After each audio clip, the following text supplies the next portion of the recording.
This is how Jesus looks in the book of Revelation. The book of Revelation is unique in comparison to the other books of the New Testament. Not only does it have a message for the church of the first century, to whom it was written, but it also has a message for the church throughout the ages, particularly to those living in the end times who will see Christ return to earth. This one-of-a-kind book was written by the Apostle John, who also contributed 5 other books in the New Testament. This was his last, written just before his death. The title of this book, Revelation, originates from the primary event it describes, which is the manifestation of Jesus Christ to the people living on earth in the final days. The throne of God was the focal point of many of the visions reported by Jewish mystics and apocalyptic seers. But Revelation opens with Jesus as the revealer.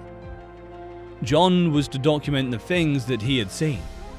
John sees a powerful Jesus that does not compare to any typical man. However, before John sets his gaze on Jesus, he first hears his voice. Revelation 1:10-13. I was in the Spirit, in special communication with the Holy Spirit and empowered to receive and record the revelation from Jesus Christ on the Lord's day. And I heard behind me a loud voice like the sound of a trumpet saying, "Write on a scroll what you see in this revelation and send it to the 7 churches, to Ephesus and to Smyrna and to Pergamum and to Thyatira and to Sardis and to Philadelphia, and to Laodicea." Then I turned to see the voice that was speaking with me, and after turning I saw 7 golden lampstands. And in the midst of the lampstands I saw someone like the Son of Man, dressed in a robe reaching to his feet, and with a golden sash wrapped around his chest. This was it. John had seen the Son of Man, the honored Jesus Christ. John describes the loud voice as heard as distinct and striking as the sound of a trumpet. The powerful voice is that of the Alpha and Omega, the first and the last, who stands at the beginning and the end of everything. Because Jesus identified himself with these names in Revelation 1:18, we know this was the loud voice of Jesus. The first and the last is a title that belongs to the Lord, Yahweh, the God of Israel. The title Alpha and Omega has the same idea as first and last. This is one of the New Testament passages where Jesus clearly claimed to be God. We can only imagine what went through John's mind as he turned. The sound of the voice he heard most likely did not match up perfectly with the way he recalled Jesus' voice sounding. John described it as of a trumpet, Revelation 1:10. However, he was aware that it was Jesus because of the voice's description of itself as the Alpha and Omega. After spending so much time with Jesus throughout his ministry on earth, John finally had the opportunity to meet him face to face after all these years. The robe and girdle may evoke images of the high priest from the Bible, and they may also imply that Jesus is the high priest for his people. The only other occurrence of girdles in Revelations is 15:6, also golden, where it is priestly imagery for angels in the heavenly temple. Revelation 15:6. And the 7 angels who had the 7 plagues, afflictions, calamities, came out of the temple, arrayed in linen, pure and gleaming, and wrapped around their chests were golden sashes. This vision is very reminiscent of Daniel 10:5-6. I raised my eyes and looked, and behold, there was a certain man dressed in linen, whose loins were girded with a belt of pure gold of Uphaz. Thus, Jesus appears not only as a king but as a priest, a combination of images that grew familiar to Jewish people in the Maccabean period. John then continues, "His head and his hair were white like white wool, glistening white like snow, and his all-seeing eyes were flashing like a flame of fire, piercing into my being. His feet were like burnished white-hot bronze, refined in a furnace, and his voice was powerful like the sound of many waters. Revelations 1:14-15. This description of his eyes is similar to the narrative that we get of an angel in the book of Daniel. Daniel 10:6. His eyes also was like beryl, with a golden luster. His face had the appearance of lightning. His eyes were like flaming torches, his arms and his feet like the gleam of burnished bronze. And the sound of his words was like the noise of a multitude of people or the roaring of the sea. This description of his limbs is similar to the narrative that we get of an angel in the book of Ezekiel. Ezekiel 1:7, Amplified Bible. Their legs were straight, and the soles of their feet were like a calf's hoof, and they sparkled and gleamed like shiny bronze.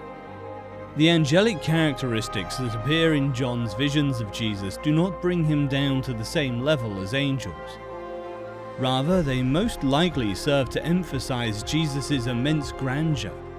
He cannot be portrayed as less glorious than a glorious angel. Eyes like fire describe passionate eyes in Greek literature, but they can also depict the supernaturally flaming eyes of divine beings or angels.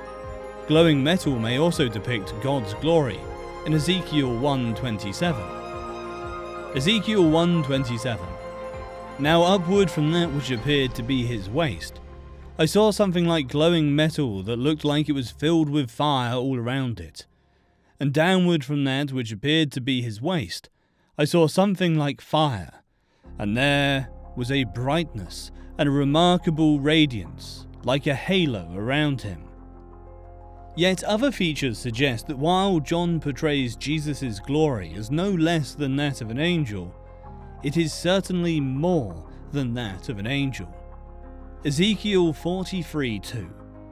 And behold, the glory and brilliance of the God of Israel was coming from the way of the east, and his voice was like the sound of many waters, and the earth shone with his glory. Jesus' title, someone like a son of man, recalls the figure who would reign as God's agent in. Daniel 7:13-14, Amplified Bible. I kept looking in the night visions, and behold, on the clouds of heaven, one like a son of man was coming. And he came up to the Ancient of Days, and was presented before him. And to him, the Messiah, was given dominion, supreme authority, glory, and a kingdom, that all the people, nations, and speakers of every language should serve and worship him. His dominion is an everlasting dominion, which will not pass away, and his kingdom is one which will not be destroyed. Jesus' face also shines like the sun. Greek text sometimes portrays deities shining like the sun or lightning. Jewish text did the same for angels and others, but also for God himself. Revelation 10:1.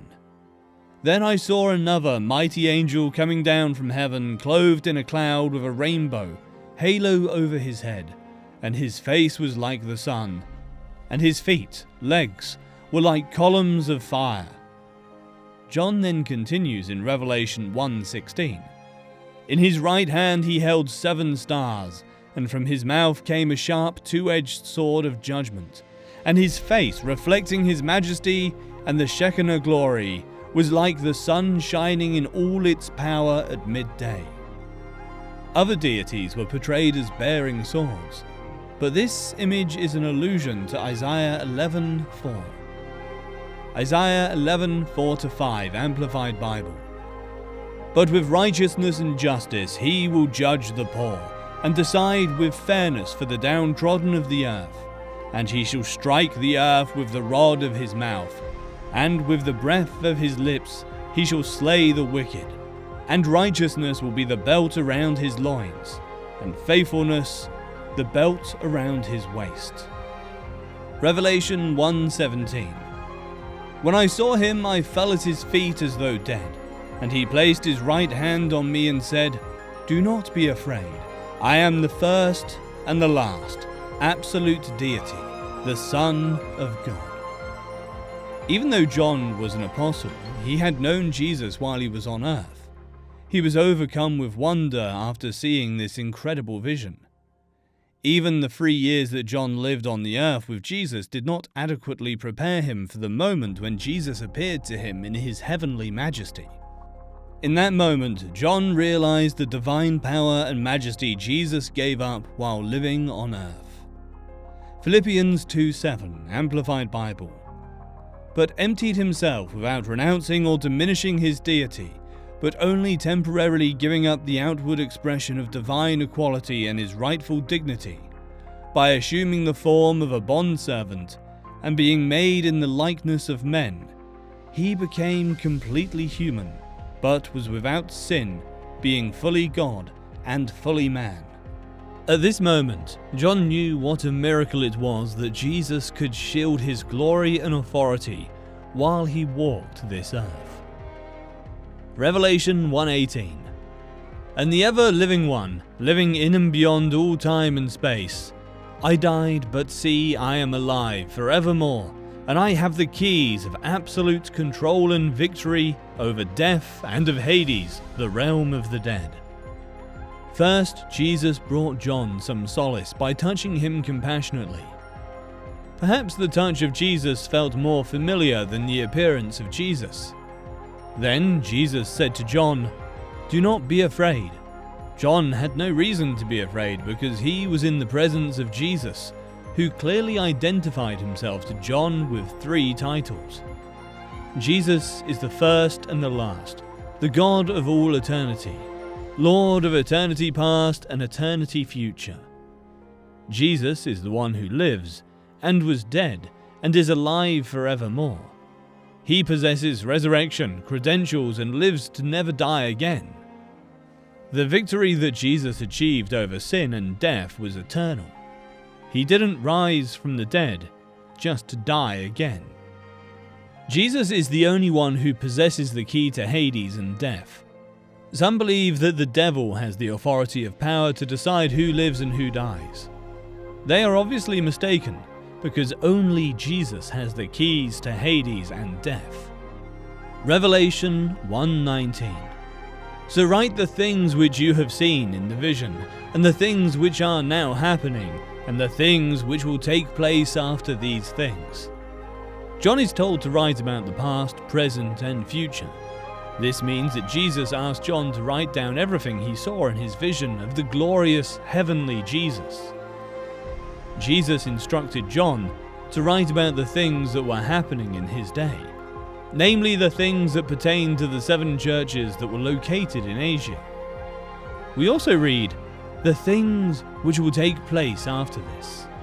This indicates that Jesus wanted John to report about the things that would occur after the things concerning the 7 churches, the things of the last days. In its original form, Revelation was known in ancient Greek as apocalypsis, apocalypse. The word means a revealing, an unveiling. The book of Revelation is the revelation of Jesus Christ in the sense that it belongs to him. He is the one doing the revealing. Jesus is the person the book tells us about. Why do we need a revelation of Jesus? The great fault of many professors is that Christ is to them a character upon paper, certainly more than a myth, but yet a person of the dim past, an historical personage who lives many years ago and did most admirable deeds, by the which we are saved, but who is far from being a living, present, bright reality. Spurgeon. We read, which God gave him to show his servants. This is a significant reason why God chose to reveal this information about Jesus Christ to humanity. He gave it to show his servants. God revealed this information so that it may be shared with others and not kept a secret. This is an apocalypse, a revelation, not apocrypha, something hidden. The book of Revelation is a book of predictive prophecy. It makes predictions about things that will take place in the future, or at least in the future relative to the period when it was written.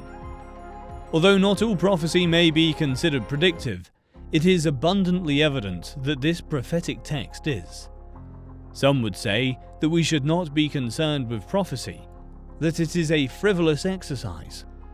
But if God was concerned enough to talk about it, we should be concerned enough to listen. Some tell us that what is yet future ought not to be examined into till after it has come to pass. I can hardly realize that this is seriously meant. Sice.